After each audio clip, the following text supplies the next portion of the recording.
ప్రభువైన యేసుక్రీస్తు నామములో మీ అందరికీ కూడా శుభములు తెలియజేసుకుంటున్నాను. ఈ చివరి వర్తమానం మనము ముందుగానే అనగా మొదటి దినమున మొదటి వర్తమానంలో నేను మీకు ఇచ్చినటువంటి బేస్ లేకపోతే పునాది వచనం, ఆ వచనమును జ్ఞాపకం చేస్తున్నాను. మేము ప్రకటించని యేసు, మీరు పొందని ఆత్మ, మరియు మేము పరిచయం చేయని సువార్త. ఈ మూడిట్లో దేనిని ఎవడు ప్రకటించినా అలాంటి వారిని కూడా మీరు ఆదరిస్తే ఇక మీ కర్మ అన్నట్లుగా చెప్పినటువంటి మాట. ఈ సాయంకాల సమయంలో ప్రభువైన యేసుక్రీస్తు యొక్క ఆయన ఇచ్చినటువంటి రక్షణను జ్ఞాపకం చేసుకుంటూ, ఆ రక్షణ సువార్త, మనం నమ్ముతున్నటువంటి రక్షణ సువార్తలో వస్తున్నటువంటి వక్రీకరణలు, ఆ వక్రీకరణలను ఏ విధంగా, లేకపోతే బైబిల్ గ్రంథం చెప్పేటటువంటి సరైనటువంటి సువార్త సమాచారం ఏమిటి అన్న విషయాన్ని మీ ముందు ఉంచుతాను.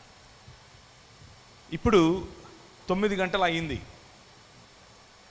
కరెక్ట్గా 10 గంటలకు వదిలేస్తాను, మీరు మీ ఇళ్ళకి వెళ్ళిపోదురు.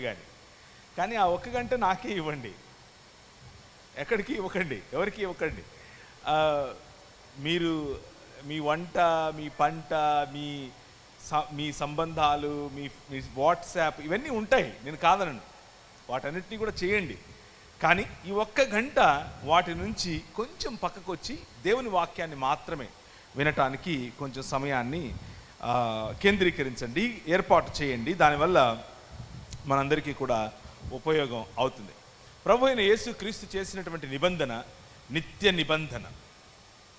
ప్రభు అయిన యేసుక్రీస్తు మానవులతో మరియు మానవులను తన తండ్రి అయినటువంటి దేవునితో ఐక్యపరచడానికి చేస్తున్నటువంటి నిబంధన నిత్య నిబంధన. దీన్ని బెరిత్ ఓలాం అని పిలిచారు. బెరిత్ ఓలాం, బెరిత్ ఓలాం అనంటే నిత్య నిబంధన. దేవుడు మనుష్యులతో చేసినటువంటి నిబంధన కూడా నిత్య నిబంధనే. మీకు గుర్తు చేయటం కోసం కొంతమంది చెబుతున్నటువంటి విశ్వాస ప్రమాణ ఆధారంగా మానవ చరిత్రను కొన్ని సమయాలలో విభజిస్తూ, అది పాత నిబంధన, అది పాత కాలంలో దేవుడు చేసినటువంటి నిబంధన, ఇప్పుడు క్రొత్త నిబంధన, క్రొత్త కాలంలో దేవుడు చేసిన నిబంధన అంటూ డైసెక్ట్ చేస్తూ మనకు చెప్తూ ఉంటారు. కానీ దేవుని వాక్యము ఏం చెబుతోంది, దేవుని వాక్యము మనతో ఎలా మాట్లాడుతోంది అన్న విషయాన్ని ముందు ఉంచుతాను. మానవుడు దేవుని చేత కలుగు చేయబడ్డాడు. మీరు, నేను, మనమందరం దేవుని స్వరూపము, దేవుని పోలిక చొప్పున చేయబడినటువంటి మానవ సమాజం. ఆయన మనల్ని చూస్తే ఈ ప్రపంచంలో ఉన్నటువంటి సుభిక్షత కనిపించాలి. కారణం ఏమిటి అని అంటే, ఆయన మనల్ని ఏలమన్నాడు, ఆయన మనల్ని పరిపాలించమన్నాడు, ఆయన మనల్ని భూమిని నిండించమన్నాడు, ఆయన మనల్ని దానిపైన రాజ్యం చేయమన్నాడు, అభివృద్ధి చెందమన్నాడు. కనుక ఆయన మనల్ని చూసినప్పుడు, ఆయన నిర్మించినటువంటి ఈ దేవాలయం, ఆయన నిర్మించినటువంటి ఆయన నివాస స్థలం అయినటువంటి భూమి ఆకాశముల కలయిక అనేటటువంటి ఏదేను తోట, భూమి ఆకాశముల కలయిక అనేటటువంటి ఏదేను తోట మనకు చెప్పేటటువంటి, లేకపోతే మనం వింటున్నటువంటి ఈ సమాచారంలో అనేక సార్లు గ్నాస్టిసిజం కనిపిస్తుంది. ఎందుకు అనంటే, పరలోకం అక్కడెక్కడో దూరంగా ఉంది, మనం ఇక్కడెక్కడో భూమి మీద ఉన్నాం, మనకు దానికి సంబంధం లేదు, మనం చచ్చిపోతే అక్కడికి వెళతాం అన్నటువంటి సందేశాన్ని వింటూ వచ్చాం. కానీ అది 1840కి ముందు అలా లేదు. జీడిఎం సంఘాలు స్థాపించే సమయంలో అలా లేదు. 1790 మొదలుకొని ఈ ప్రాంతాల్లో జీడిఎం సంఘాలు, జీడిఎం నాయకులు మనకు వేసినటువంటి పునాది అది కాదు. మనకు వేసిన పునాది ఈ ప్రపంచాన్ని విడిచి ఎక్కడికో వెళ్ళటం కాదు. మనకు వేసిన పునాది అక్కడెక్కడో దేవుడు ఉన్నాడు, అక్కడికి మనం వెళ్ళాలి అనేది కాదు. మనకు వేసిన పునాది ఏమిటి అనేది మనం చూద్దాం. కానీ ప్రభు అయిన యేసుక్రీస్తు చెప్పినటువంటి మాటల్లో బెరిత్ ఓలాం, the eternal covenant of God, దేవుడు చేసినటువంటి నిత్య నిబంధనను మనం అర్థం చేసుకునే ప్రయత్నం చేద్దాం. ప్రభువు మనలను, ఈ భూమి ఆకాశముల యొక్క కలయికను, మానవుడు మరియు దేవుడు కలిసేటటువంటి, మానవుడు మరియు దేవుడు ఏకమయ్యేటటువంటి ఒక మందిర నిర్మాణం చేశాడు, ఒక ఆలయ నిర్మాణం చేశాడు. చింతావారిపేటలో చింతావారి కుటుంబ సభ్యులందరూ అన్నదమ్ములే. వీరందరూ కలిసి వారిని రక్షించినటువంటి, వారిని విమోచించినటువంటి దేవుడి కొరకు ఒక ఆలయం కట్టుకున్నారు. అలాగే దేవుడు కూడా మీరు కట్టుకోవటానికి ముందే, మీ ఆలోచనకు ముందే ఆయన ఒక ఆలోచనను, ఒక విశ్వ ప్రణాళికను వేశాడు. ఆ ప్రణాళిక ఏమిటి అని అంటే, మనుష్యులతో పాటి ఆయన వసించటం, మనుష్యులతో ఆయన కాపురం ఉండటం. ఆ మనుష్యులతో కాపురం ఉండేటటువంటి ప్రాజెక్టునే ఆయన ఆదాము హవ్వల ద్వారా మొదలుపెట్టాడు. కానీ మనుష్య సమాజానికి ప్రతినిధులైనటువంటి ఆదాము హవ్వలు, అనగా మనుష్య సమాజానికి మాత్రమే వారు ప్రతినిధులు కాదు సుమా, వారు దేవుని ఆలయంలో, దేవుడు నిర్మించినటువంటి దేవుని మందిరములో, దేవుడు నిర్మించినటువంటి తన ఇంటిలో దేవుని ప్రతినిధి మొదటి వచనం, దేవుని ప్రతిమ రెండవ వచనం, దేవుని ప్రతిబింబం మూడవ వచనం. ఈ మూడు విషయాలు జ్ఞాపకం చేసుకోండి, మీ మనసులో ఉండిపోవాలి. ప్రతినిధి, ప్రతిబింబం మరియు ప్రతిమ. మానవుడు ఏ విధంగా అయితే ఆలయ నిర్మాణం చేసి అందులో ఒక రాయి చేత, ఒక కర్ర చేత, ఒక మట్టితో, లేకపోతే వేరు పదార్థాలతో తనకు నచ్చినటువంటి ఒక ఆకారాన్నిచ్చి దానికి ప్రాణ ప్రతిష్ఠ చేస్తాడో, అది ఎక్కడి నుంచి నేర్చుకున్నాడు అనంటే, దేవుడు నిర్మించినటువంటి ఈ ఆలయం, భూమి ఆకాశములు అనేటటువంటి తన నివాస స్థలములో నిన్ను, మనలను దేవుని ప్రతిమగా, దేవుని ప్రతిబింబంగా, దేవుని ప్రతినిధిగా ఆయన ఏర్పరచి మనకు ప్రాణ ప్రతిష్ఠ చేశాడు. ప్రాణ ప్రతిష్ఠ చేసి, నువ్వు దీన్ని, ఇందులో నువ్వు ఫలించు, నువ్వు అభివృద్ధి చెందు, నువ్వు విస్తరించు, నువ్వు భూమిని నిండించు మరియు దానిని ఏలు అని చెప్పాడు. ఇది ఆయన చేసినటువంటి ఆలయములో ప్రతిమ యొక్క ప్రతిష్ఠ. దానికి కరెక్ట్గా ఆపోజిట్గా చేయటమే విగ్రహారాధన. అంటే ఆయన చేసిన ఆలయము కాదని, మనుష్యుల యొక్క నిర్మాణం, సృష్టిలో ఉన్నటువంటి జంతు, పక్షి మరియు వస్తువుల యొక్క స్వరూపములో దేవుణ్ణి నిర్మించుకుని, మనుష్యులే దానికి ప్రాణప్రతిష్ఠ చేసి మమ్ముని ఏలు అని చెప్పుకోవటమే విగ్రహారాధన.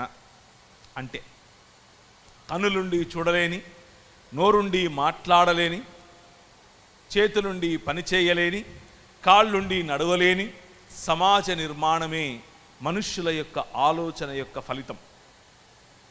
కానీ దేవుని ఆలోచన యొక్క ఫలితం, ప్రతి ఆలోచన అనగా ముఖ్యంగా ప్రతి మనుష్యుడు ఆయన యొక్క ఆత్మచేత నడిపింపబడటం.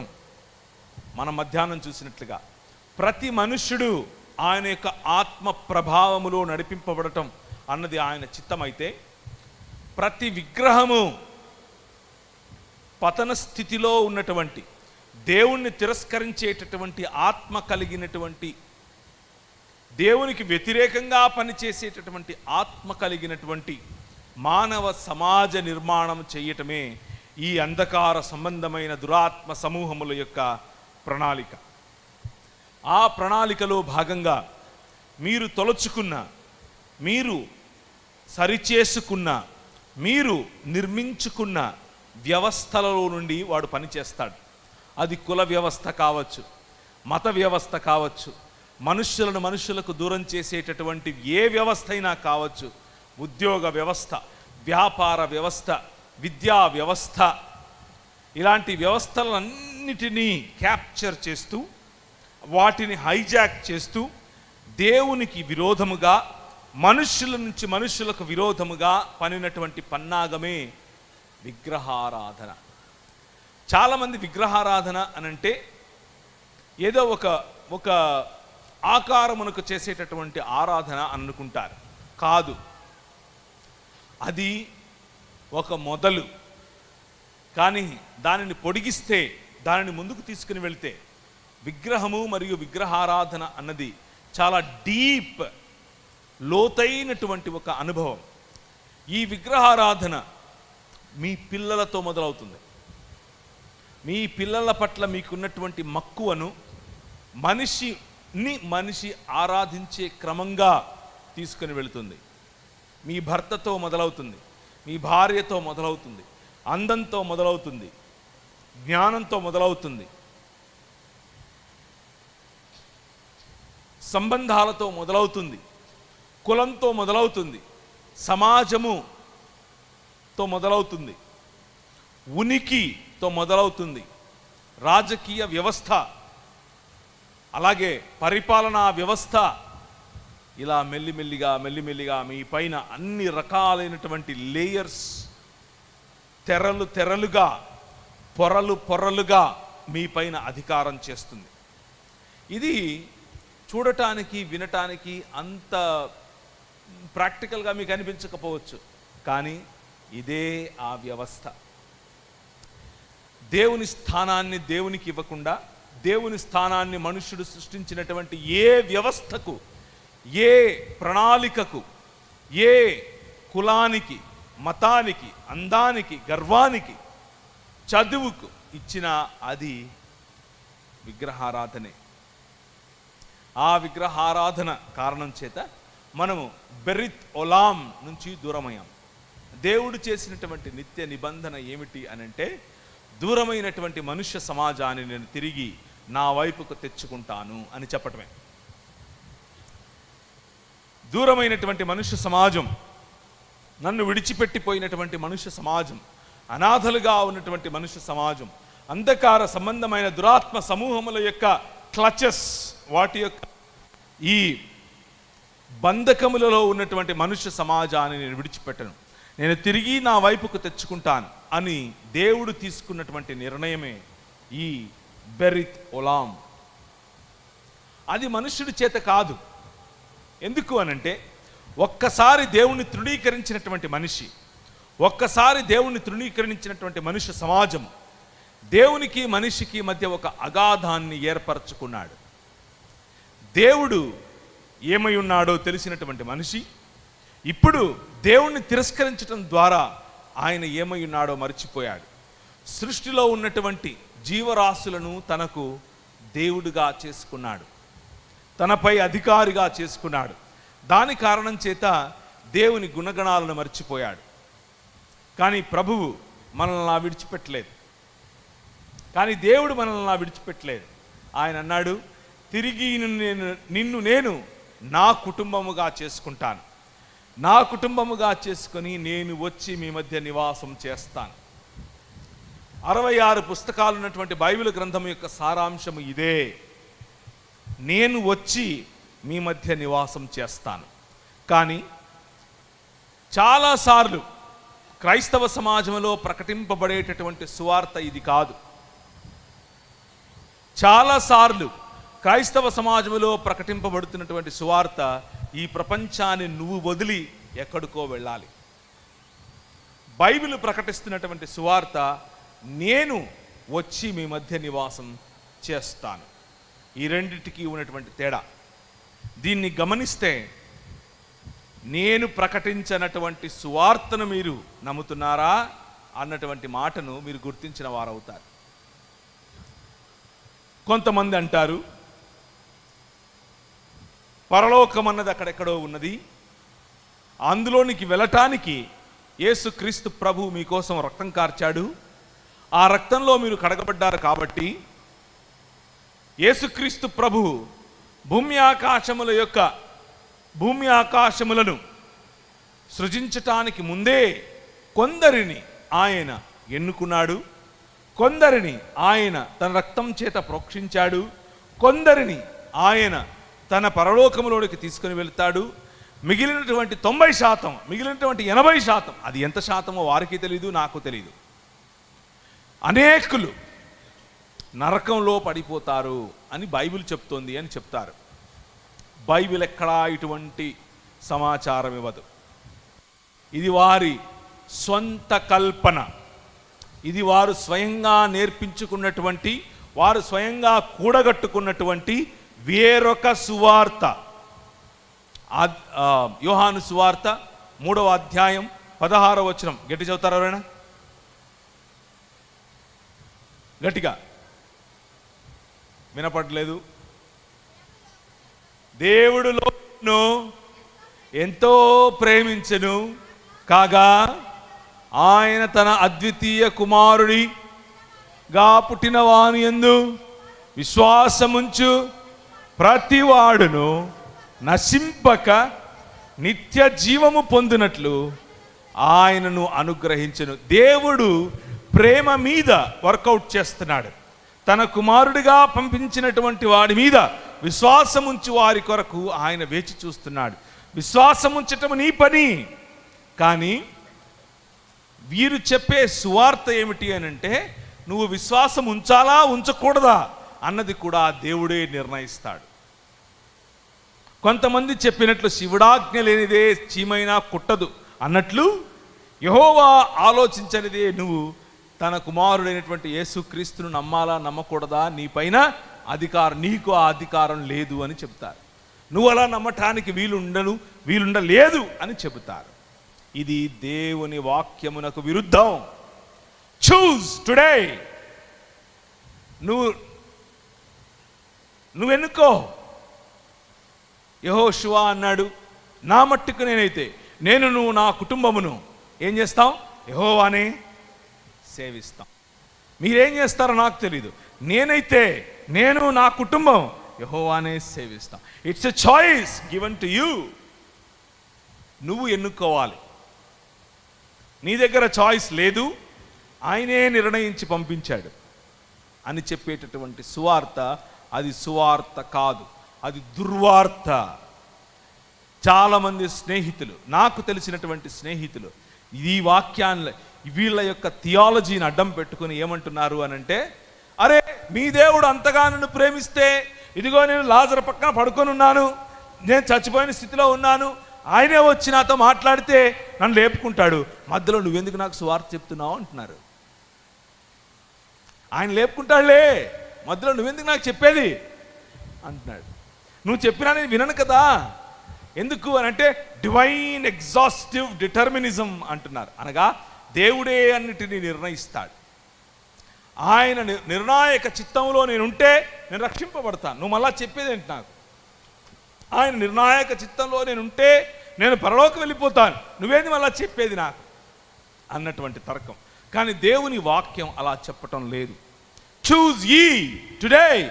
ఈరోజు నీ ముందు మంచి మరియు చెడుల యొక్క 2 మార్గాలు కనిపిస్తున్నాయి. ఏది నిర్ణయించుకో అని చెప్పేటటువంటి సువార్త నిజమైన సువార్త. గ్నాస్టిసిజం చెప్పేటటువంటి సువార్త, మీలో కొందరు ఎలీట్, మీలో కొందరు విశేషమైనటువంటి జ్ఞానానికి అర్హులు, వారికి మాత్రమే దేవుడు కొన్ని విశదపరుస్తాడు. ఆ విశదపరిచినటువంటి వారిని మాత్రమే దేవుడు తన వైపుకు తీసుకుంటాడు. అదే వార్తే ఈ వార్త.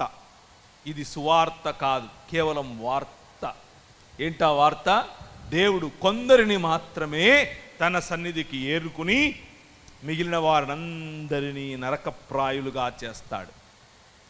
కానీ బెరిత్ ఒలాం, ప్రపంచములకు, సృష్టి యావత్తుకు, సకల మానవ సమాజానికి ఆయన చేసినటువంటి ప్రతిజ్ఞ అది కాదు. ఆయన చేసిన ప్రతిజ్ఞ ఏమిటి? నేను మిమ్మల్ని విడిచిపెట్టను. ఎప్పుడెప్పుడు చేశాడు? మనుష్యుల సమాజము వారి ఆలోచనలోని, ఊహలోని, క్రియలోని సమస్తము కేవలము ఎల్లప్పుడూ చెడ్డదిగా ఉంది అని ఆయన గుర్తించినప్పుడు హీ రిపెంటెడ్. ఆయన బాధపడ్డాడు. ఏంట్రా వీళ్ళు ఇలా తయారయ్యారు, అని బాధపడిన తర్వాత మనుష్యులతో ఒక ఇంద్రధనస్సు లాంటిది క్రియేట్ చేసి దానిని ఒక సూచనగా వారికి ఉంచి అన్నాడు, నేను లయకారుణ్ణి కాదు, నేను మిమ్మల్ని రక్షిస్తాను, నేను మిమ్మల్ని తిరిగి నా కుటుంబముగా చేసుకుంటాను అని చెప్పి సమస్త మానవ జీవితానికి, సమస్త మానవ సమాజాలకు ఆయన ఒక సందేశాన్ని ఇచ్చాడు. ఏంటా సందేశం? I am not somebody that kills people. నేను లయకారుణ్ణి కాదు. I love humans. నేను మనుష్యులను ప్రేమించేవాడిని, మనుష్యులను ప్రేమిస్తున్నాను, ఆ ప్రేమలో మిమ్మల్ని నేను తిరిగి కట్టుకుంటాను అని చెప్పాడు. ఆ ప్రేమ సందేశమే సువార్త. ఆ ప్రేమ సందేశమే దేవుడేర్చినటువంటి, దేవుడు మనకిచ్చినటువంటి సిలువను గూర్చిన వార్త. ఆయన నోవహుతో మొదలుపెట్టి ఆ కవనెంట్ నిబంధనను చేశాడు. ఆ తరువాత మనుషులు ఆయన్ను ఇంకా మెల్లిమెల్లిగా ఆయన ఏర్పరిచినటువంటి ఏదేను తోటలో ఏ గోడలు లేవు, ఏ కోటలు లేవు, మనిషికి మధ్య ఇలాంటి విభేదమేది లేదు, జంతువులు వచ్చి మనుషులను చంపేది. కానీ మనిషి ఏ క్షణమైతే దేవుణ్ణి తిరస్కరించాడో కోట గోడలు కట్టుకోవటం మొదలుపెట్టాడు, నగరాలు నిర్మించటం మొదలుపెట్టాడు. ఆ నగరాలలో, నేను ఒక నగరంలోనే ఉంటాను, నేనుండేటటువంటి అపార్ట్మెంట్లో 5 ఫ్లోర్స్ ఉంటాయి. ఒక్కొక్క ఫ్లోర్లో 5 ఇళ్ళు ఉంటాయి. 5 ఇళ్ళు ఉన్నటువంటి 5 ఫ్లోర్స్లో నా పక్కన ఇంటివాడు ఎవరో కూడా నాకు తెలియనటువంటి పరిస్థితిలో నేను బ్రతుకుతాను. నా క్రిందింట్లో ఎవడుంటాడు, నా పక్కనింట్లో ఎవరుంటారు, నా ఎదురింట్లో ఎవరుంటారు, వారు పెట్టుకున్నటువంటి నేమ్ ప్లేట్స్ తప్ప నాకు తెలియదు. మహా అయితే వారి దగ్గరికి వెళ్ళి కనిపించినప్పుడు హలో బ్రదర్ అంటాను, అంతకుమించి ఏమీ లేదు. నగరముల యొక్క నిర్మాణం వెనకున్నటువంటి ఈ ప్లానింగ్ ఇదే. ఏంటా ప్లానింగ్? మనిషికి దూరం చేయటం. ఆ నగరముల నిర్మాణం మొదలైంది. నగరముల నిర్మాణం ఎప్పుడు మొదలైంది అని అంటే, నగరములు, వాటి చుట్టూ గోడలు, వాటికి ఒక పెద్ద గేటు ఎందుకు మొదలైంది అని అంటే, సృష్టి మనిషికి విరోధమైంది, మనిషికి విరోధమయ్యాడు.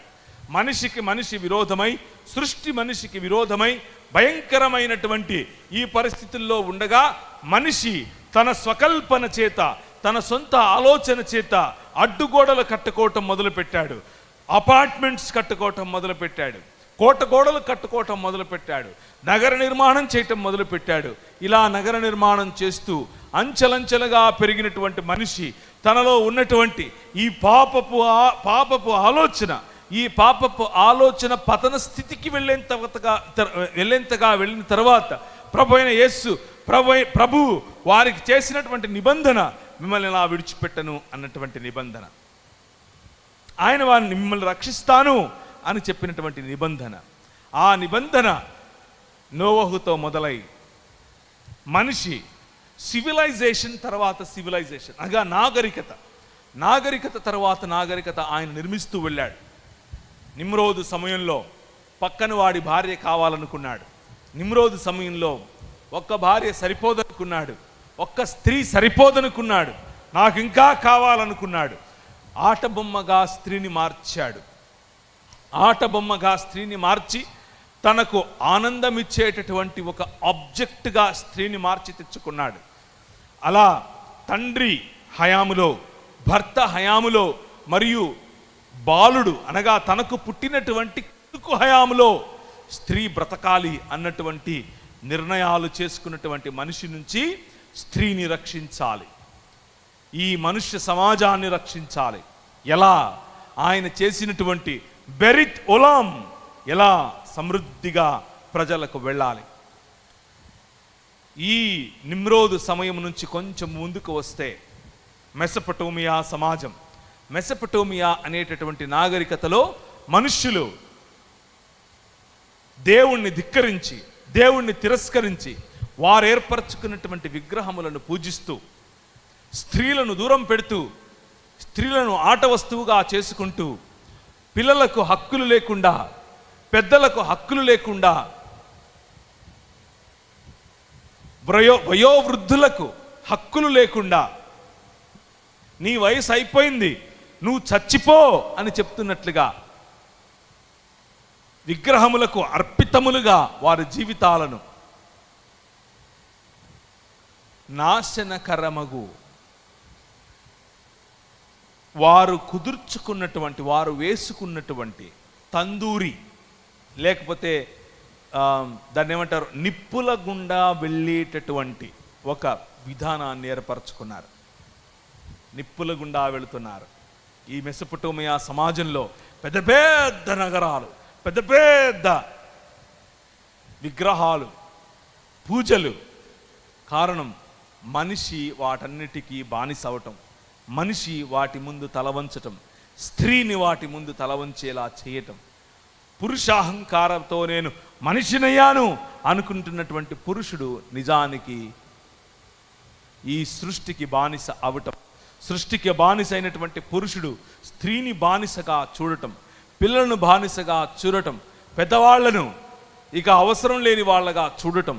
అలా ఉన్నటువంటి పరిస్థితుల్లో ఒక్క కుటుంబాన్ని ఎన్నుకున్నాడు దేవుడు. ఆయన పేరే అబ్రహాము.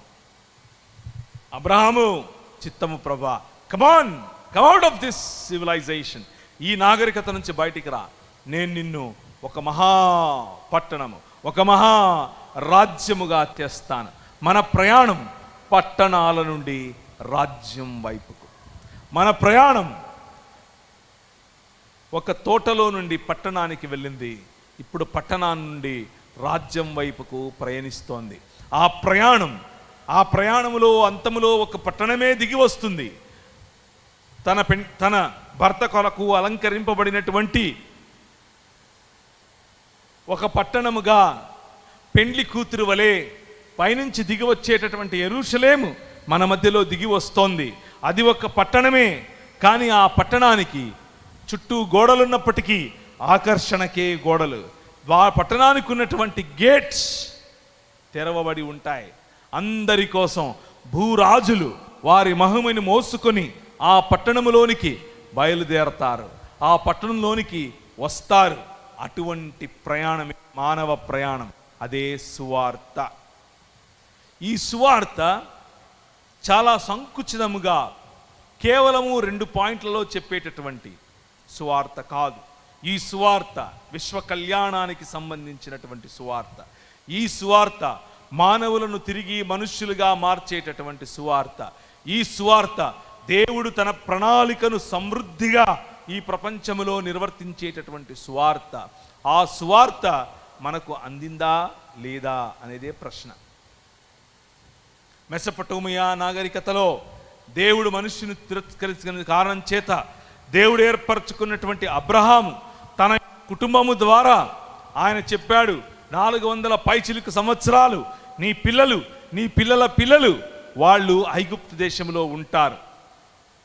మెసొపొటేమియా ఈ ప్రపంచాన్ని ఏలేటటువంటి సూపర్ పవర్గా ఉంది. ఇప్పుడు ఆ సూపర్ పవర్ అన్నది మెసొపొటేమియా నుంచి ఐగుప్తు వైపుకు వెళుతోంది. ఐగుప్తు వైపుకు వెళుతున్నటువంటి ఆ నాగరికతను దేవుడు ముందే గమనించాడు. నేను ఆ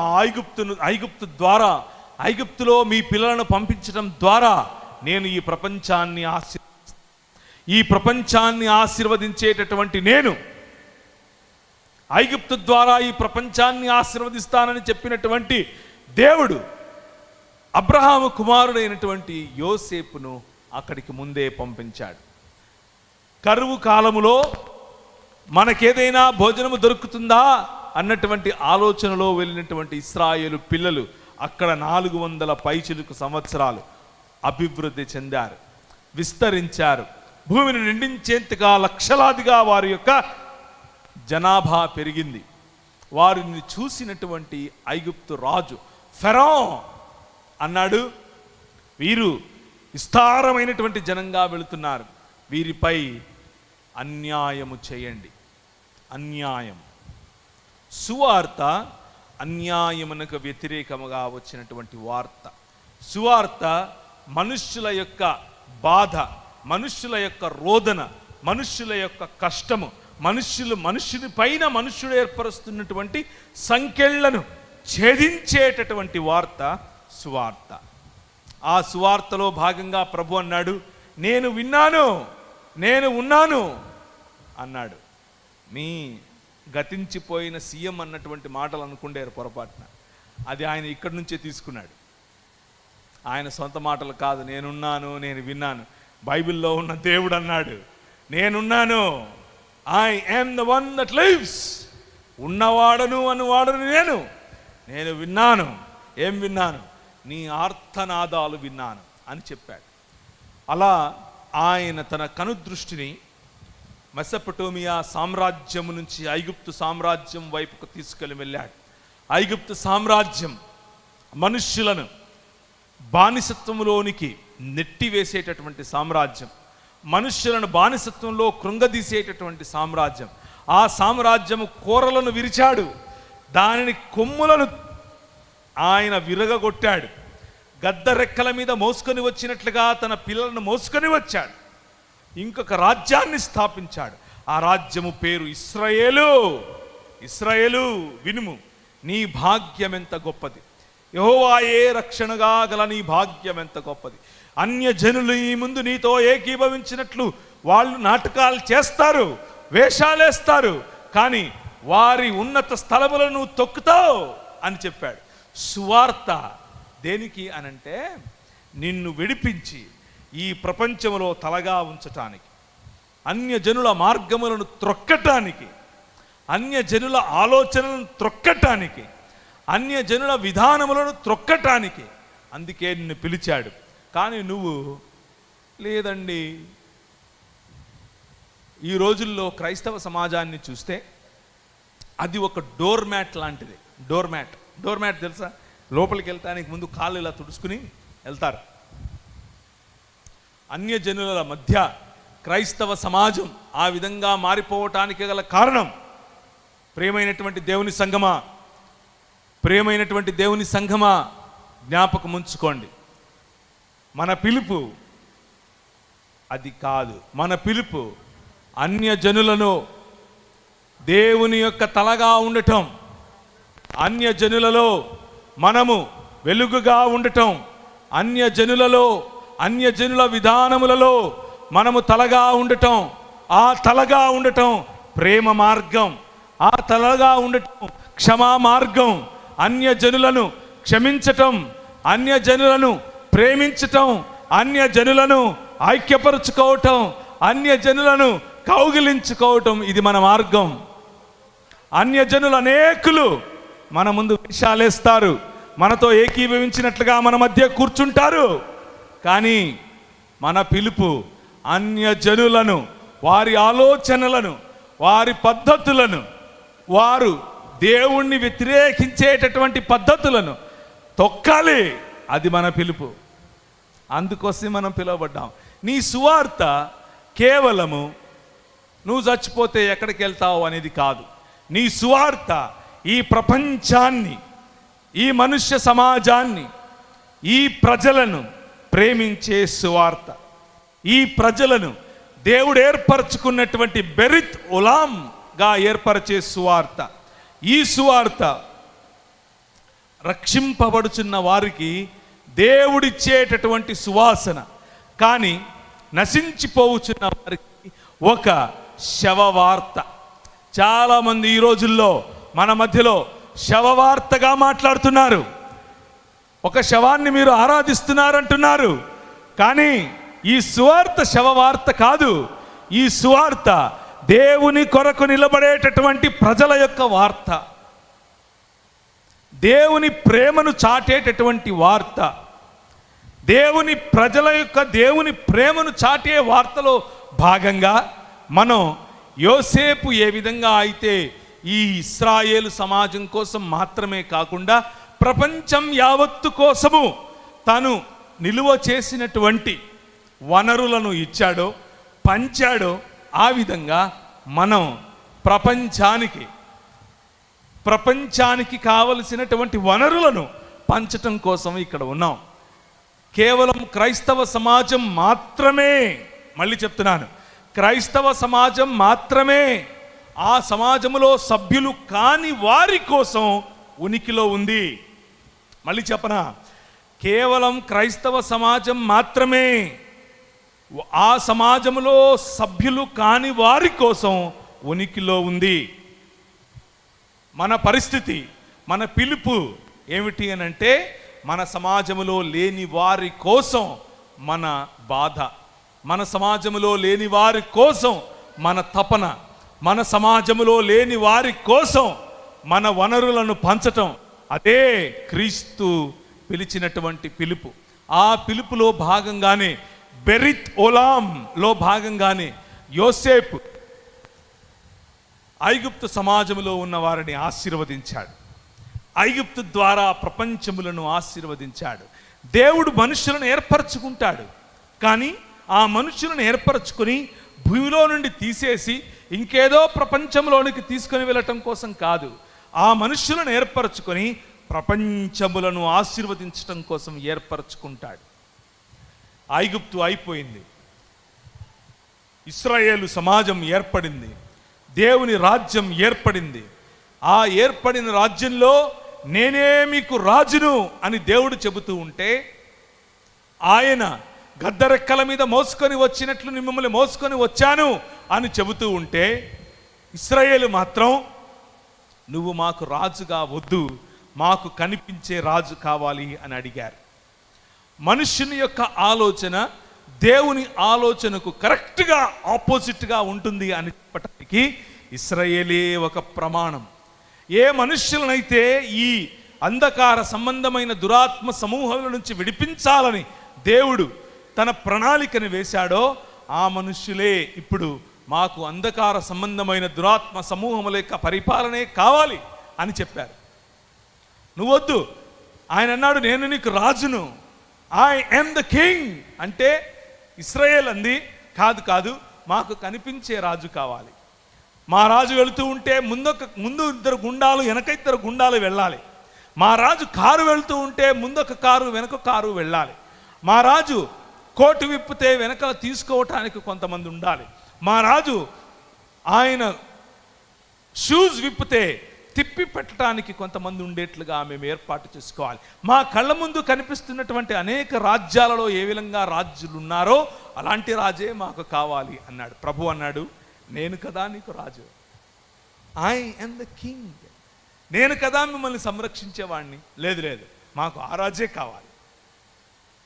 సరే తీసుకోండి, మీ కర్మ తీసుకోండి అన్నాడు. వారికి రాజునిచ్చాడు, సౌలునిచ్చాడు. కానీ వారు ఏర్పరచుకున్న సౌలు కంటే ఘనంగా తన హృదయానుసారుడైనటువంటి దావీదును ఆయన అభిషేకించాడు. దావీదును అభిషేకించి మొదటగా నోవహు ద్వారా చేసిన నిబంధన, తర్వాత అబ్రహాము ద్వారా చేసిన నిబంధన, తర్వాత మోషే ద్వారా చేసిన నిబంధన, ఇప్పుడు దావీదు ద్వారా చేస్తున్నాడు. నా కుమారుడు నీరు నుంచే వస్తాడు, నా కుమారుడు నిన్ను ఏలతాడు, నీ ద్వారా వచ్చినటువంటి నా కుమారుడు ఈ ప్రపంచాన్ని ఏలతాడు, సింహాసనాసీనుడై సియోను మీద నివాసము చేస్తాడు, ఆయన నీతిగల న్యాయ దండము మీ మీద ఉంటుంది, న్యాయదండముతో ఆయన పరిపాలన చేస్తాడు. ఆయన పరిపాలన మనుష్యుల పరిపాలన వంటిది కాదు. ఆయన పరిపాలన దేవుడు తన స్వరక్తమిచ్చి సంపాదించినటువంటి రక్తమును చేసేటటువంటి పరిపాలన. ఆ పరిపాలనను దేవుడు మన మధ్య చేయటానికి తన కుమారుడైనటువంటి యేసు క్రీస్తు అనేటటువంటి రాజును పంపుతాను అని చెప్పాడు. ఆ పరిపాలన అదే ఈ సువార్త. 2వ అధ్యాయం మీరు మొన్న చదివారు, నిన్న సాయంకాలం కీర్తనల గ్రంథం 2వ అధ్యాయం చదివారు. అన్యజనులు ఎలా అల్లరి చేయుచున్నారు, రండి వారి కట్లు విప్పుదుము అని భూరాజులు వారిలో వారు మాట్లాడుకుంటున్నారు. కానీ వారి చేతనవుతుందా? ఆకాశమందు సింహాసనాసీనుడైన వాడు వారిని చూసి నవ్వుతున్నాడు. స్వార్థ ఏమిటి అనంటే దేవుడు నవ్వుతున్నాడు. మీ స్కీమ్స్, మీరు తలపెట్టినటువంటి స్కీమ్స్, మీరు తలపెట్టినటువంటి ఈ ప్రణాళికలు, దానితో మీరు రక్షణను సంపాదిస్తారా? సంపాదించలేరు. దానితో మీరు అభ్యుదయాన్ని సంపాదిస్తారా? సంపాదించలేరు. దానితో మీరు దేవుణ్ణి చేరుకుంటారా? చేరుకోలేరు. మనుష్యుడు ప్రతిసారి కట్టడాన్ని ఎత్తుగా చేస్తూ దేవుణ్ణి చేరుకోవాలి అనేటటువంటి ప్రయత్నాన్ని చేస్తూ చేస్తూ చేస్తూ అలసిపోతాడు తప్ప ఇంకేమి చేయలేడు. కానీ దేవుడు తానంతకు తాను దిగి రావటానికి సిద్ధం, తానంతకు తాను మనుష్య రూపిగా రావటానికి సిద్ధం, తానంతకు తాను మీ మధ్య నివాసం చేయటానికి సిద్ధం. అదే సువార్త. మనిషి సాధించలేని దేవత్వాన్ని దేవుడు మనుష్యత్వములోనికి తీసుకుని రావటమే సువార్త. మనిషి సాధించాలని ప్రయత్నం చేస్తూ ఓడిపోయినటువంటి దేవత్వమును ఓడిపోయినటువంటి పరిస్థితిలో దేవుడు మనుష్యత్వాన్ని ధరించుకొని మనుష్యుల కోసం ఏర్పరిచినటువంటి రాజ్యమే ఈ దేవుని రాజ్య సువార్త. అదే ప్రభు అయిన యేసుక్రీస్తు చెప్పినటువంటి సువార్త. మార్కు సువార్త 1వ అధ్యాయం 14వ వచనంలో ప్రభు అయిన యేసుక్రీస్తు అన్నాడు, కాలము సంపూర్ణమైంది గనుక, కాలము సంపూర్ణమైంది కాబట్టి ఆయన దేవుని రాజ్యము సమీపించి ఉన్నది, మారు మనస్సు పొంది. ఇప్పుడు చదవండి. దేవుని గూర్చిన సువార్తను ప్రకటించాడు ప్రభు అయిన యేసుక్రీస్తు. ప్రభు అయిన యేసుక్రీస్తు ప్రకటించింది కూడా సువార్తే.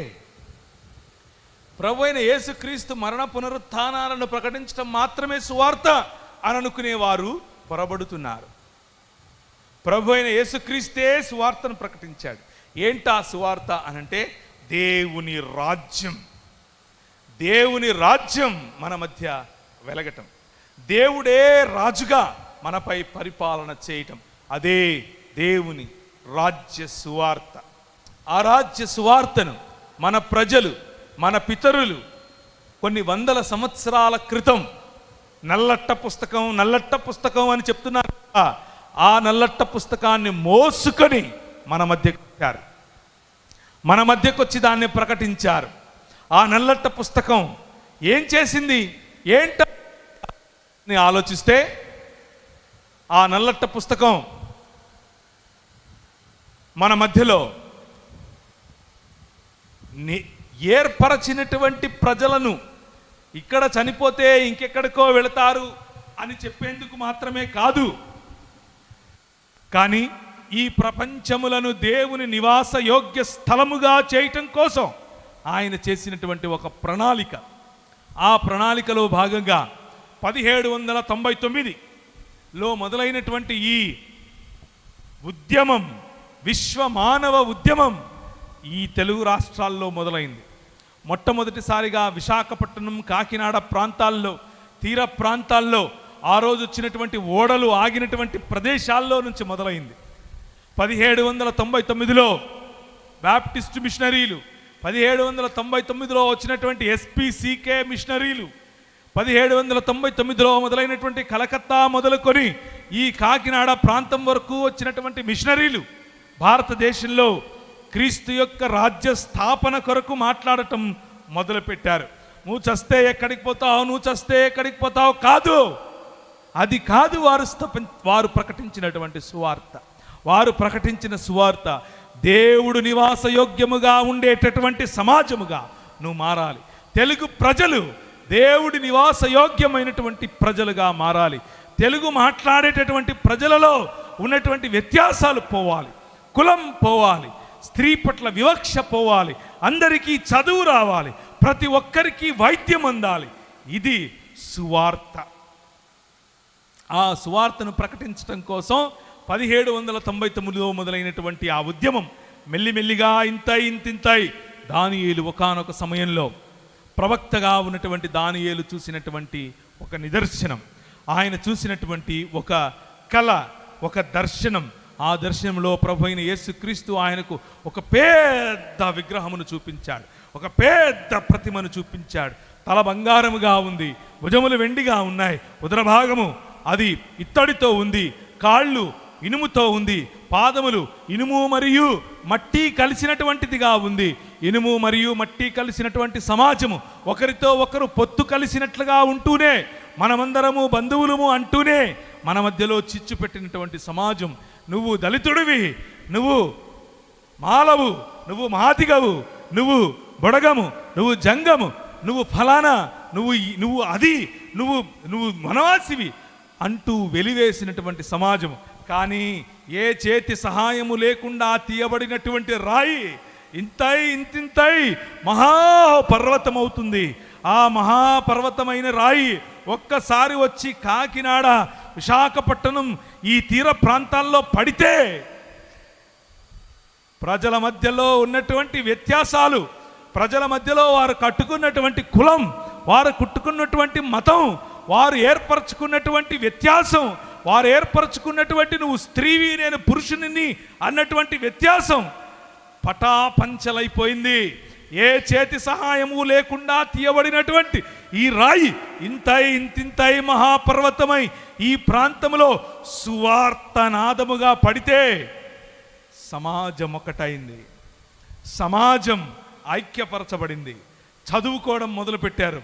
నాకు విడుదలనిచ్చినటువంటి ప్రియమైనటువంటి మీ సంఘ పెద్దలు వారు అన్నారు, వారి కొడుకు ఇప్పుడు మిషిగన్లో ఉంటారట, వారి పిల్లలు ఏజీ బిఎస్సి ఒకరు, అలాగే పెద్ద పెద్ద చదువుల్లో చదువుకున్నటువంటి వారు.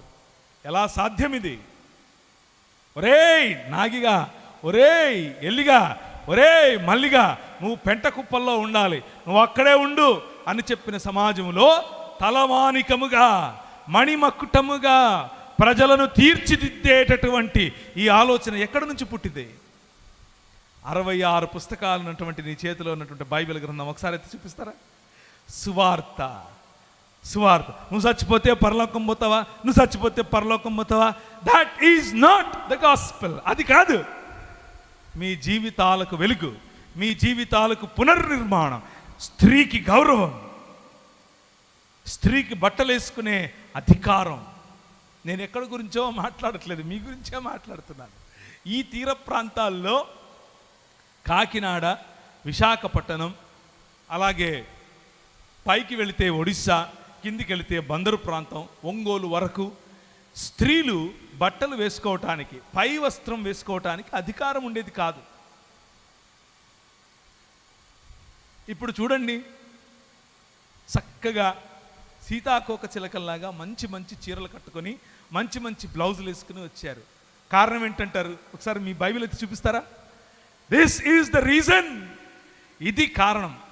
ఈ బైబిల్ కారణం చేత మీరు మాత్రమే కాదు, మీ చుట్టుపక్కల ఉన్న వాళ్ళందరూ చీరలు కట్టుకుంటున్నారు, మీ చుట్టుపక్కల వారందరూ జాకెట్లు వేసుకుంటున్నారు, గౌరవప్రదమైనటువంటి జీవన విధానాన్ని జీవిస్తున్నారు. కారణం ఏంటంటారు? సువార్త. ఈ సువార్త ఒక వెలుగు వలె వెలిగింది కాబట్టి 1799 మొదలుకొని వచ్చినటువంటి సువార్త మన జీవితాల్లో అభ్యుదయాన్ని, మన జీవితాల్లో వెలుగును, మన జీవితాల్లో చదువును తీసుకొచ్చింది. కాబట్టి మనం ఈరోజు అడుగుతున్నాం, మన పిల్లలు అమెరికా, ఆస్ట్రేలియా, న్యూజిలాండ్, లండన్ వగైరా వగైరా వగైరా ప్రాంతాల్లో బ్రతుకుతున్నారు. కారణం ఏంటి? నువ్వు సస్తే పరలోకం పోతావా, నేను యేసు ప్రభు తీసుకొని ఎక్కడికి వెళ్తాడు, అది కాదు. మనిషి మనిషిగా బ్రతకాలి, మనిషి నిజమైన మనిషిగా బ్రతకాలి. You are in the image of God. నువ్వు దేవుని స్వరూపం, నువ్వు దేవుని పోలిక, ఆయన పోలికలో చేయబడినటువంటి నీవు, ఆయన స్వరూపంగా చేయబడినటువంటి నీవు, సకల హక్కులు కలిగినటువంటి నీవుగా బ్రతకాలి. ఈ మానవ సమాజం అంధకార సంబంధమైనటువంటి దురాత్మ సమూహముల చేత చిక్కబడినటువంటి సమాజం ఏర్పరిచినటువంటి విధి, ఏర్పరిచిన విధానం ఏమిటి? బ్రాహ్మణస్య ముఖం ఆసీత్, అనగా తలలో నుంచి పుట్టినవాడు బ్రాహ్మణుడు, ఛాతిలో నుంచి పుట్టినవాడు క్షత్రియుడు, ఉదర భాగంలో నుంచి పుట్టినవాడు వైశ్యుడు, కాళ్ళలో నుంచి పుట్టినవాడు శూద్రుడు. నువ్వు ఏదీ కాదు, నువ్వు చెప్పులు, నువ్వు బయట ఉండాలి, ఇంట్లోకి సంబంధం లేదు నీతో అని చెప్పారు. అది ఈ ప్రపంచం ఇచ్చేటటువంటి సువార్త. కానీ 66 పుస్తకాలు ఉన్నటువంటి నీ బైబిల్ గ్రంథం, నువ్వు చదువుతున్నటువంటి బైబిల్ గ్రంథం, నీ పిల్లలకు నువ్వు నేర్పుతున్నటువంటి బైబిల్ గ్రంథం, దానికి ఉన్నటువంటి విశిష్టత ఏమిటో తెలుసా? అది చెప్పే సువార్త ఏమిటో తెలుసా? నువ్వు స్త్రీవైనా, నువ్వు పురుషుడివైనా, నువ్వు ఎవరివైనా సరే దేవుని స్వరూపము, దేవుని పోలిక, గాడ్ లవ్స్ యూ. దేవుడు నిన్ను ప్రేమిస్తున్నాడు. దేవుడు నిన్ను కోసం ప్రాణం పెట్టాడు. ఎంతగా ప్రేమిస్తున్నాడంటే తన కుమారుణ్ణి సైతం ఇచ్చాడు. అలాంటి సువార్త, ఆ సువార్త ఈ సమాజాన్ని కట్టింది. ఆ సువార్త స్త్రీలకు గౌరవాన్ని ఇచ్చింది. ఆ సువార్త అందరికీ చదువునిచ్చింది. ఆ సువార్త అందరికీ వైద్యాన్ని ఇచ్చింది. ఉదయం చూస్తే ఉదయం నుంచి సాయంత్రం వరకు బడి, అదే బడి సాయంత్రం అయ్యే వరకు ఆసుపత్రి అయ్యేది. ఆసుపత్రి అయి ప్రజలకు మెడిసిన్ ఇచ్చింది. మీ ఊరు నుంచి దాదాపు 100 కిలోమీటర్ల దూరంలో ఏలూరు ప్రాంతం. ఆ ఏలూరు ప్రాంతానికి ఒక జమీందారు రాయబహద్దూర్, ఆ రాయబహద్దూర్ గారికి ఒక భార్య. ఆమెకు కడుపు వచ్చింది. కడుపుతో ఉంది, కానీ బిడ్డ తిరగబడిందని ముందే తెలుసుకున్నారు. ఇక ప్రసూతి చేస్తే చచ్చిపోతుంది అని అనుకున్నారు. ఏం చేయాలి అని బాధపడుతున్నాడు రాయబహద్దూర్ గారు. కానీ అమెరికాలో ఒకానొక సమయంలో నేను తెలుగు ప్రజల మధ్యకి వెళ్ళాలి, తెలుగు ప్రజలకు సేవ చేయాలి, తెలుగు ప్రజలకు సువార్త చెప్పాలి అని ఆలోచిస్తున్నటువంటి ఒక స్త్రీ, ఆమె ప్రార్థన చేస్తోంది. ప్రభు అన్నాడు, నేను నిన్ను తెలుగు ప్రజల దగ్గరికి తీసుకుని వెళ్తాను అని అన్నాడు. ఎందుకు? తెలుగు ప్రజలే ఎందుకు? ప్రపంచం గొడ్డుపోయిందా? భారతదేశమే రావాలా? మీరు మళ్ళీ ఎత్తి చూపించినటువంటి 66 పుస్తకాలు ఉన్నటువంటి బైబిల్ గ్రంథం, ఆ గ్రంథంలో ఉన్నటువంటి వెలుగు ప్రపంచంలో ప్రతి కొనలోనికి, ప్రతి దిశలోనికి, ప్రతి దశలోనికి, ప్రతి సమాజంలోనికి వెళ్ళాలి. అలా వెళ్ళాలన్న కారణం చేత ప్రార్థిస్తున్న ప్రతి ప్రజను ప్రేరేపించినటువంటి నీ ప్రియుడు, నీ ప్రభువు అన్నాడు, నేను నిన్ను తీసుకెళ్తాను. ఆ రోజుల్లో జనానా అనేటటువంటి ఓ ఉద్యమం లేపుకొట్టింది. జనానా అనంటే స్త్రీలు బయటికి రారు కాబట్టి, స్త్రీలను ఇంట్లోనే నిర్బంధించారు కాబట్టి, వారి ఇళ్లలోకే వెళ్ళి సువార్త చెప్పేటటువంటి ఈ మెథడ్ను జనానా మెథడ్ అని పిలిచారు. ఉర్దూ భాషలో జనానా అంటే స్త్రీ అని అర్థం. ఆ జనానా మిషన్లో భాగంగా లూథరన్ సంఘాలు పనిచేస్తూ ఉన్న క్రమంలో నేను వస్తాను అని అడిగితే, డాక్టర్గా ఉన్న నీకు మా దగ్గర పారితోషికం ఇవ్వటానికి, డబ్బులు ఇవ్వటానికి డబ్బులు లేవు అని చెబితే, నేను టీచర్గా అయినా వస్తాను అని చెప్పింది ఒక ఆవిడ. సరే రమ్మని పిలిచారు. ఆమె టీచర్గా వచ్చింది. జనానా మిషన్లో భాగంగా ఇళ్ళకు వెళుతూ ఉంటే రాయబహద్దూర్ ఆమెను చూసి, ఏమ్మా నువ్వు మా ఇంటికి వచ్చి టీచింగ్ చేస్తున్నావు, నువ్వు డాక్టర్ అని విన్నాను, నా భార్యకు సహాయం చేస్తావా అని అడిగాడు. ఆమంది, నేను వచ్చిందే ఇందుకోసం. I love your people. నీ ప్రజలంటే నాకు ఇష్టం. నువ్వు రాయబహద్దూరుగా ఉండి సుంకము పన్ను వసూలు చేసేంత వరకు మాత్రమే నీ పని నువ్వు చేస్తున్నావు. నా దేవుడు ఈ ప్రపంచమునకు రాయబహద్దూర్, ఈ ప్రపంచానికే ఆయన రాజు. ఆయన సుంకాన్ని వసూలు చేసి కాదు, తన రక్తాన్ని ఇచ్చి కాపాడేటటువంటి రాజు. నేను వస్తాను అని చెప్పింది. తనని ఇంటికి తీసుకెళ్ళాడు. ఆమె ఇంటికి వెళ్ళింది. ఆ ప్రసూతిలో, లేకపోతే తన భార్య పడుతున్నటువంటి బాధలో ఆమె మందులు ఇచ్చింది, ఆమె సహాయం చేసింది. సహాయం చేస్తూ ప్రతిరోజు సాయంకాలం వెనుకొస్తూ ఉంటే ఆమె ధరించుకున్నటువంటి తెల్లటి వస్త్రాలు ఇంటికి వెళ్ళగానే పచ్చగా అయిపోతున్నాయి, పసుపచ్చగా మారిపోతున్నాయి. వెనక భాగం అంతా పసుపచ్చగా అవుతుంది. ఏంటబ్బా ఇది? ప్రతిరోజు నేనేమో బాగా వాష్ చేసుకుని మంచిగా దాన్ని శుభ్రపరచుకుని వెళ్తున్నాను. ఒక డాక్టర్గా ఎనికొచ్చిన వెంటనే నేను వేసుకున్న డ్రెస్సు ఎందుకు పసుపచ్చగా మారుతుంది అని చూస్తే, మ్లేచ్ఛ జాతికి చెందిన స్త్రీ నా ఇంటికి వచ్చింది అని పసుపు నీళ్లు చల్లారు మన సాంస్కృతిక అభ్యుదయవాదులు. ఇది మనకు నేర్పిన సువార్త. కానీ తన దేశం కాదు, తన ప్రజలు కాదు, తన భాష కాదు, తన ప్రాంతం కాదు, కానీ ప్రజలను ప్రేమించటానికి తన ప్రభువు ఇచ్చినటువంటి ఒకే ఒక చైతన్య మార్గం, ప్రజలను ప్రేమించటానికి తన ప్రభువు ఇచ్చినటువంటి ఒకే ఒక రక్షణ మార్గం, ప్రేమ మార్గం. ఆ మార్గాన్ని ఎంచుకున్నటువంటి యానీ కుగ్లర్ గారు ఈ ప్రాంతానికి వచ్చి తెలుగు ప్రజలను ప్రేమించి, ఆమె ఇంటికి వెళ్ళేటప్పుడు పసుపు నీళ్లు చల్లినా అది అవమానంగా తీసుకోకుండా ప్రజలను అక్కునకు చేర్చుకున్నటువంటి వార్త సువార్త. ఇది సువార్త. ఈరోజు దురదృష్టకరంగా చాలా బాధతో నేను ఈ మాట చెప్తున్నాను. సువార్త సేవకులమును చెప్పుకునేటటువంటి వారు యూట్యూబుల్లో వాడు అరుస్తున్నాడా, నేను డబల్గా అరుస్తాను. వాడు కొడతాడా, నేను డబల్గా కొడతాను. ఆడు బూతులు ఆడుతున్నాడా, నాకంటే ఎక్కువ బూతులు వాడు ఆడగలడా అని చూపించేటటువంటి పోటీతత్వం మనకు కనిపిస్తుంది. అది కాదు సువార్త. సువార్త ప్రేమ, సువార్త మనిషిని ప్రేమించటం, సువార్త మనిషికి కావలసిన అవసరతను తీర్చటం. ఒకసారి అందరు లేచి నిలబడతారా? చాలాసేపు కూర్చున్నారు. మీకు విషయం తెలుసో తెలీదో కానీ 1 గంట 5 నిమిషాలు అయిపోయింది మీరు కూర్చొని. కాబట్టి ఇంకొక 15 నిమిషాలు మాట్లాడటానికి ముందు పైకి నిలబెట్టాను. పరలోకమందున్న మా తండ్రి అనేటటువంటి ప్రార్థన నాతో పాటు చెప్పండి. 1 2 3. పరలోకమందున్న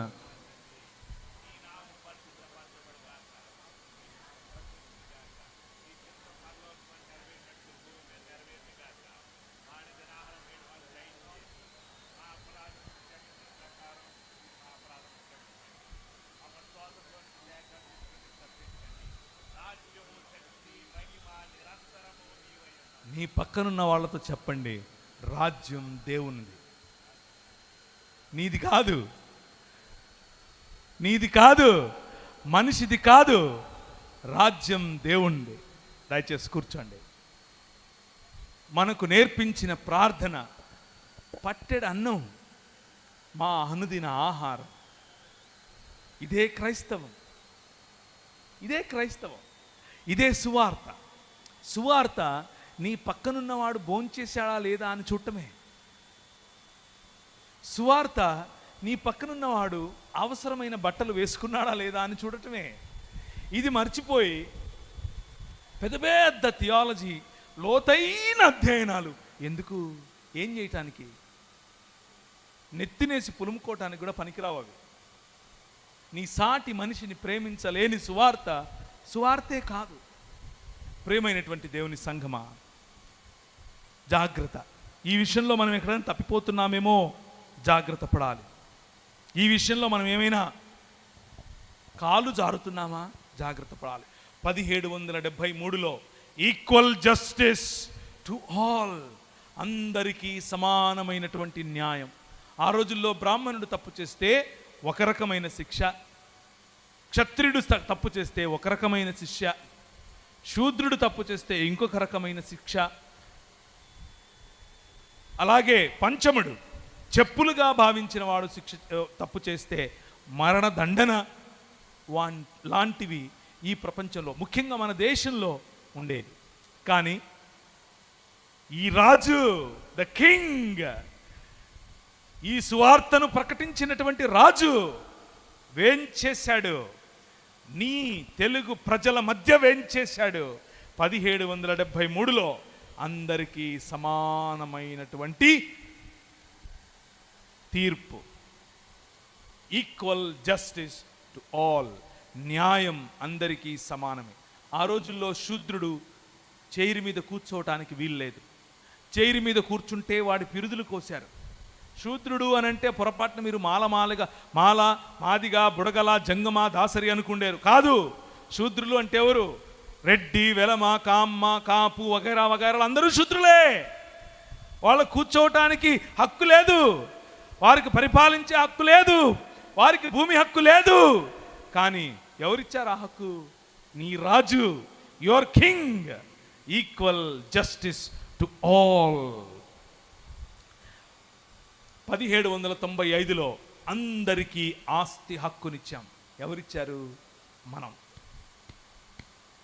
ద కింగ్డమ్ ఆఫ్ గాడ్, దేవుని రాజ్యం. ఇదంతా సువార్త కాదంటారా? ఇది సువార్త, ఇదే సువార్త. ప్రజలు అనుకుంటారు ఇది సోషల్ సువార్త, ఇది సాంఘిక సువార్త. ఇంకొంతమంది అనుకుంటారు ఇది మారల్ సువార్త.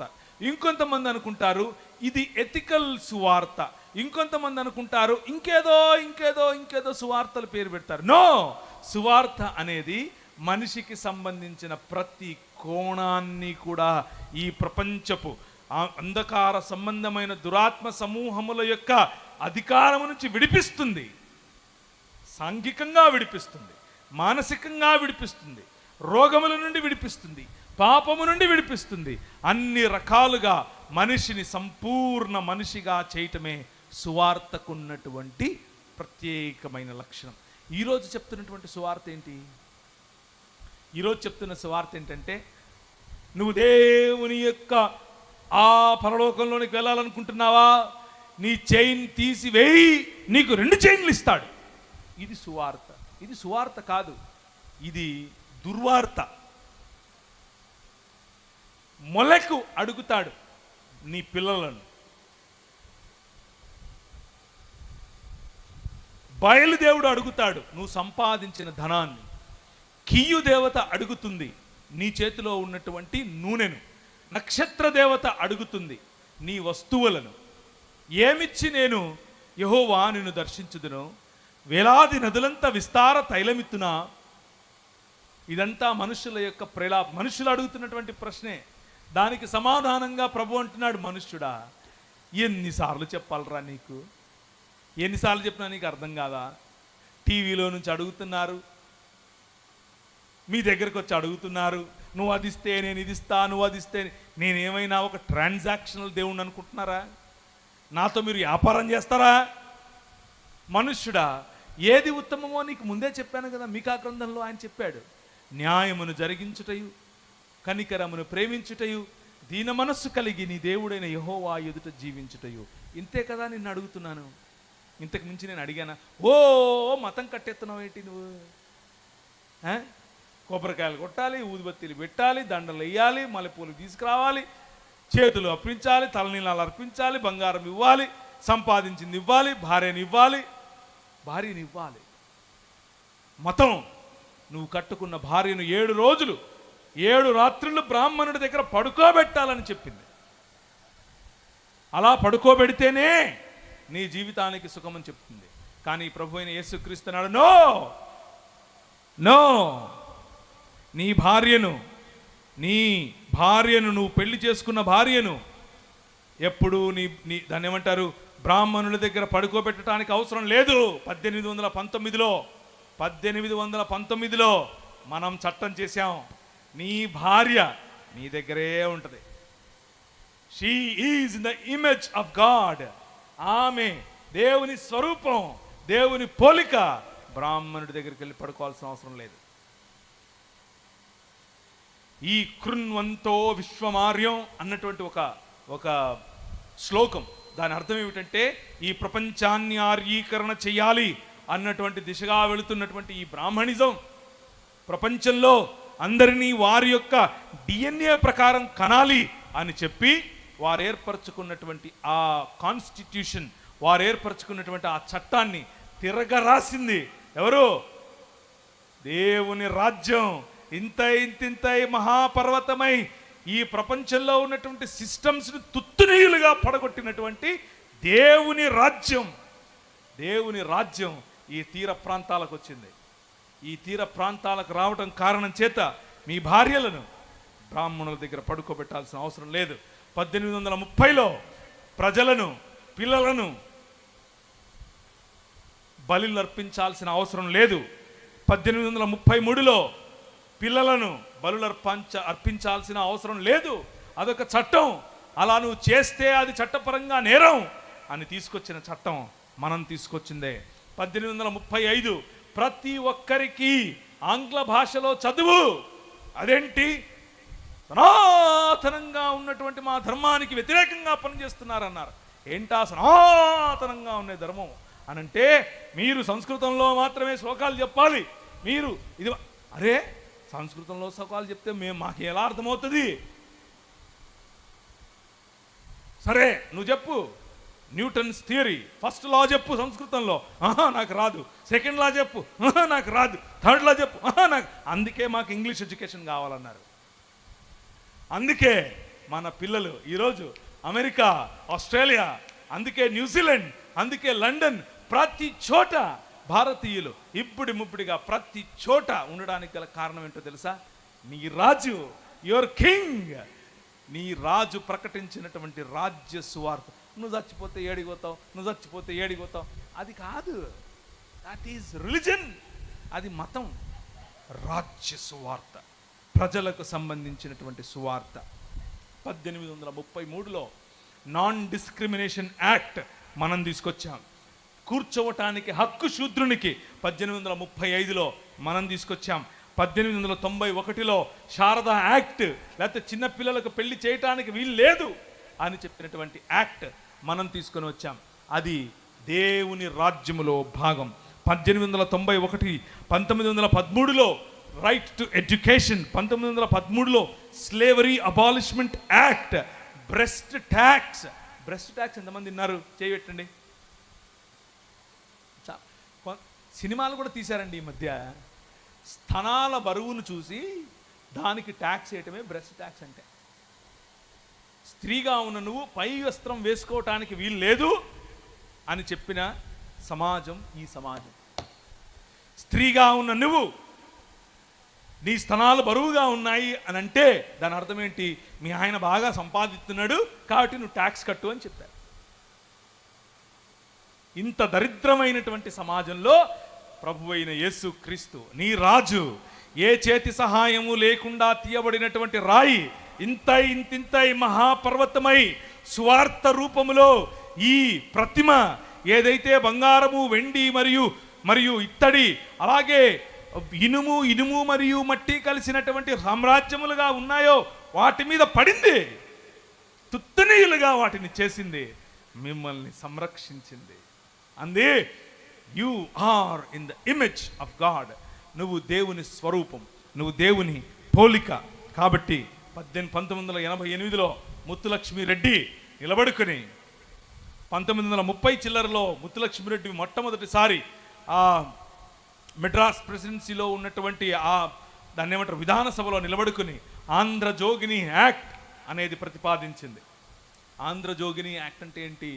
మన ప్రజలను, మన పిల్లలను వాళ్ళు అర్ధనగ్నంగా వారి ముందర వాళ్ళు డాన్సులు వేయాలట, వారి పిల్లలను కనాలట, కానీ పెళ్ళిళ్ళు చేసుకోవటానికి వీల్లేదు. వాళ్ళకి మొగుళ్ళు ఉండరు కానీ పిల్లలు ఉంటారు. ఎందుకు? మా స్థల పురాణం చెప్పింది అని అంటారు. మెడ్రాస్ మొదలుకొని పైన కర్ణాటకలో బీదర్ వరకు సాగినటువంటి ఈ వదంతాన్ని, ఈ అకృత్యాన్ని యామీ కార్మైకల్ అనేటటువంటి ఒక నల్లట్ట పుస్తకాన్ని మోసుకొని వచ్చినటువంటి ఈ స్వార్థను ప్రకటించినటువంటి ఒక సాధారణమైన వ్యక్తి. ఆమె వచ్చి ఆమెను కొడితే, ఆమె నడుము విరగొడితే 20 సంవత్సరాలు మంచం పట్టింది. 20 సంవత్సరాల్లో 20 సంవత్సరాలు 20 పుస్తకాలు స్త్రీయోద్ధరణ కోసమే పనిచేసింది, స్త్రీయోద్ధరణ కోసమే పుస్తకాలు రాసింది. అది that is the Kingdom of God and that is your king. నీ రాజు అది. నువ్వు చస్తే పరలోకం పోతావా, నువ్వు చస్తే పరలోకం పోతావా? ఎక్కడున్నాం మనం? జీడిఎం సంఘాలకు వేసినటువంటి పునాది ఇది కాదు. జీడిఎం సంఘాలకు వేసినటువంటి పునాది మానవోద్ధరణ. జీడిఎం సంఘాలకు వేసినటువంటి పునాది ప్రపంచోద్ధరణ. జీడిఎం సంఘాలకు వేసినటువంటి పునాది నీ చుట్టుపక్కల ఉన్నటువంటి ప్రజల యొక్క బాగు. ఇందులో భాగంగా అన్నీ బాగున్నాయి. క్రిస్మస్ వచ్చింది, పండుగలు వస్తున్నాయి, అన్నీ వస్తున్నాయి పోతున్నాయి. అమ్మ ఎక్కడుందో తెలీదు, అమ్మ తిందో లేదో తెలీదు, అత్త ఎక్కడుందో తెలీదు, అత్తకు భోజనం పెట్టడం ఇష్టం లేదు. నేను మాత్రం ఆదివారం రాగానే మంచిగా తయారై బైబిల్ పెట్టుకుని ఎక్కడికి వెళ్తాను? Do you think that is gospel? అది అనుకుంటున్నారా గాస్పల్ అంటే? No, that is religion. అది నీ మతం. మతంలో ఉంటే పోతావు, ఎందుకు పనికి రాకుండా పోతావు. సువార్త మతం కాదు మిత్రమా. సువార్త మనిషిని ప్రేమించటం, సాటి మనిషిని గౌరవించటం. నీ సొంత అత్తను ప్రేమించలేవు, నీ సొంత అమ్మను ప్రేమించలేవు, నీ భార్యకు భయపడి అమ్మకు సహాయం చేయలేవు. ఎందుకు నీ బతుకు? ఏం చేయటానికి? పరలోకమందున్న మా తండ్రి, నీ రాజ్యం వచ్చునుగా కానీ ప్రార్థన చేస్తావు. ఎక్కడొచ్చింది నీ ఇంట్లో? ఎక్కడొచ్చింది? దేవుని రాజ్యం. దేవుని రాజ్యమును గురించిన సువార్త. కొంతమంది సువార్త ఎలా ఉంటుంది అని అంటే, నువ్వు యేసు ప్రభు దగ్గరికి వస్తే ఆయన నీకు బెంచి కారిస్తాడు, ఆయన నీకు పెళ్లి చేస్తాడు, నీ మొగుడు ఎర్రగా పొడుగ్గా ఉండేలా చేస్తాడు, నీ భార్య ఇంత పొడుగు జడతో వస్తుంది. అది సువార్త కాదు, అది మార్కెటింగ్ టెక్నిక్. అది మీకు తెలుసు, నాకు తెలుసు, కానీ దానికి పడతారు. సువార్త ఏంటి? సువార్త నీ పొరుగువాడు, నీ పొరుగువాడిని ప్రేమించటం, నీ పొరుగువాడికి ఇంత అన్నం పెట్టడం, నీ పొరుగువాడికి వాడిని కౌగిలించుకోవటం, నీ పొరుగువాడితో కలిసి సహపంక్తి భోజనాలు చేయటం. ఇదే సువార్త. నీ పొరుగువాడిని ప్రేమించలేని సువార్త ఏం సువార్త? దేవుని రాజ్య స్థాపన ఎలా సాధ్యం? దేవుని రాజ్య స్థాపన సాధ్యం నీ పొరుగువాడిని ప్రేమించినప్పుడే. దేవుని రాజ్య స్థాపన సాధ్యం అందరికీ విద్య పంచినప్పుడే, అందరికీ వనరులు పంచినప్పుడే. ఈ లోక మర్యాదలో ఉన్నటువంటి ప్రతి అంధకార సంబంధమైన దురాత్మ సమూహముల అధికారము నుండి బయటికి వచ్చినప్పుడే. అలా బయటికి రావటానికి గల ఏకైక మార్గం, నీ రాజు నీకు ఇచ్చినటువంటి మార్గం, నీ పొరుగువాడిని ప్రేమించటం, నీ పొరుగువాడితో కలిసి సహజీవనం చేయటం, ప్రేమించటం, గౌరవించటం. అందరికీ సమానమైనటువంటి జీవన విధానం, అందరికీ సమానమైనటువంటి హక్కులు, అందరికీ సమానమైనటువంటి ఆస్తి, అందరికీ సమానమైనటువంటి విద్య, అందరికీ సమానమైనటువంటి వైద్యం, వగేరా వగేరా వగేరా. ఇదే కదా సువార్త. ఇది సోషల్ సువార్త కాదు, ఇదే బైబిల్ సువార్త. ఆఖరిగా ముగించడానికి ముందు ఒక్కసారి యెషయా గ్రంథం 61 చదివి ముగిస్తాను. యెషయా గ్రంథం 61వ అధ్యాయం. ఒకరోజు ప్రభు అయిన యేసు క్రీస్తు తన వాడుక చొప్పున ఒక సమాజ మందిరానికి వెళ్ళాడు. సమాజ మందిరానికి వెళితే ఆయన చేతికి ఒక యెషయా గ్రంథపు చుట్టనిచ్చారు. ఆయన తీసి చదువుతున్నాడు. ఇది లూకా సువార్త 4వ అధ్యాయంలో మీరు చూడొచ్చు. ఏం చదువుతున్నాడు అంటే ఇప్పుడు చదవండి. 61వ అధ్యాయం యెషయా గ్రంథం. ప్రభువగు యెహోవా ఆత్మ నా మీద ఉన్నది, దీనులకు సువర్తమానమును ప్రకటించుటకును యెహోవా నన్ను అభిషేకించెను, నలిగిన హృదయము గల వారిని దృఢపరచుటకును, చెరలోనున్న వారికి విడుదల కలుగజేయుటకును, బంధింపబడిన వారిని విముక్తి ప్రసాదించుటకును, యెహోవా హితవత్సరమును ప్రకటించుటకును, దుఃఖాక్రాంతులైన వారికి ఓదార్చుటకును, సియోనులో దుఃఖించే వారికి ఉల్లాస వస్త్రాన్ని ధరింపచేయటానికి, బూడిదకు ప్రతిగా పూదండనివ్వటానికి, దుఃఖానికి ప్రతిగా ఆనంద తైలం ఇవ్వటానికి, భారభరితమైన ఆత్మకు ప్రతిగా స్తుతి వస్త్రమును ధరింపచేయటానికి ఆయనను this is what gospel is. ఇదే సువార్త. ఇది మర్చిపోయి అన్ని పొగలు వస్తూ ఉంటాయి. దాన్ని ఏమంటారు, నిలబడుకొని మాడుతుంటే వెనకాల పొగలు పెడతారు, పైన లైట్లు పెడతారు, ఓ గిట భాము పెద్ద పెద్ద సౌండ్లు పెడతారు. ఇవన్నీ okay brother, but what about this? This is the mission. మనందరము ఆయన శరీరం, ఆయన మనకు తల.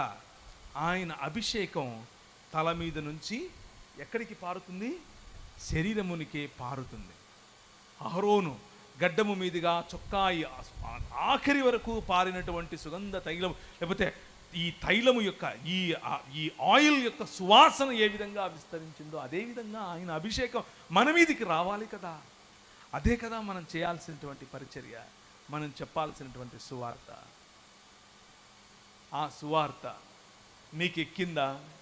ఆ సువార్త మీరు చెప్పగలుగుతున్నారా? ఆ సువార్త కాకుండా వేరొక సువార్త మీ మధ్యలోనికి ప్రకటించేవారు వస్తున్నారా? ఆలోచించాల్సిన పని మీది. తలలోంచుకుంటే ప్రార్థించుకుందాం. ఈ సాయంకాల సమయంలో ప్రభు అయిన యేసుక్రీస్తు వేరొక సువార్తను ప్రకటించేటటువంటి, కేవలము మత ప్రాతిపదిక మీద బ్రతికేటటువంటి, కేవలము మత ప్రాతిపదిక మీద జీవించేటటువంటి క్రైస్తవ సమాజాన్ని ఆయన ప్రశ్నిస్తున్నాడు. ఏ బాధ్యత లేని భక్తి ఆయన ప్రశ్నిస్తున్నాడు. ఎక్కడికో వెళ్ళిపోవాలన్న ఆత్రాన్ని ఆయన ప్రశ్నిస్తున్నాడు. నూతన సమాజము, నూతన సృష్టిగా మారుస్తున్నటువంటి ఈ ప్రపంచమును, నూతన సృష్టిగా మారుస్తున్నటువంటి ఈ ప్రపంచములో నీ భాగస్వామ్యాన్ని ఆయన ప్రశ్నిస్తున్నాడు. ఆయన ప్రశ్నిస్తున్నటువంటి ఈ ప్రశ్నను మీరు ఒకసారి అర్థం చేసుకుంటే, ఆయన పరలోక ప్రార్థనను మీరు జ్ఞాపకం చేసుకుంటే, మీరు, మీ పక్కవారు, మీ పొరుగువారు ఎలా ఉన్నారు? మీ గ్రామం, మీ పొరుగు గ్రామం ఎలా ఉంది? మీరు, మీ జీవితం దేవునికి నచ్చినట్లుగా ఉందా, లేక కేవలము మత ప్రాతిపదికన మీద బ్రతుకుతున్నారా అన్నటువంటి ఆలోచనలోనికి ఈ సువార్త మిమ్మల్ని పిలుస్తోంది. ఈ సువార్త మిమ్మల్ని ఆహ్వానిస్తోంది. కృపగలిగిన తండ్రి, చేరి వచ్చిన అందరికీ నీ రాజ్య సువార్త అనేకులకు ఉపయోగపడే విధంగా బెరిత్ ఒలాంగా, దీపపు స్తంభముగా, అనేకులను మార్గములోనికి తీసుకొని వచ్చే వారముగా మమ్మను ఆశీర్వదించమని, స్థానిక సంఘములను ఆ విధముగా కట్టమని, మీకే సకల స్తుతి మహిమ ఘనత ప్రభావాలు చెల్లిస్తూ చేరి వచ్చిన ప్రతి ఒక్కరిని, ఏ ఒక్కరిని ఖాళీ చేతులతో పంపక వారి హృదయములను నింపి పంపమని చిన్ని ప్రార్థన యేసు నామమున అడుగుతున్నాము తండ్రి. ఆమెన్.